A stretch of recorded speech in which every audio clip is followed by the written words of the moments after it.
السلام عليكم ورحمة الله وبركاته. أولا أنا طالعة النهاردة بفيديو، يعني أنا همون فيه في حاجة صغيرة. أولا أنا عارفة إن أنا جديدة على القناة، وعارفة إن أنا يعني شكلي جديد على القناة، ويا رب تتقبلوني زي ما تقبلتوا وحبيتوا الأخت اللي قبلي. أولا هي لها كل تقدير واحترام، وأنا عارفة إن هي تعبت كتير جدا جدا جدا على القناة، لان انا كنت فاتحه قناه قبل كده والحمد لله كل واحد بياخد رزقه.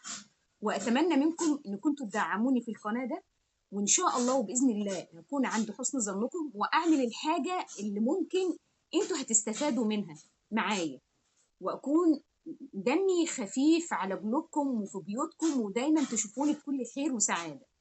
انا مش عارفه اقول لكم ايه. كل اللي بتمناه من اللي معايا ان هم يدعموني في القناه، ان هم يشتركوا في القناه ويفعلوا زر الجرس، وعلشان يوصل لكم كل جديد معايا في القناه. اشوف وشكم على خير، واشوفكم ان شاء الله من بكره بكل الفيديوهات الجديده اللي من عندي والحاجه اللي انتوا عايزينها. انتظروني في فيديو جديد ان شاء الله.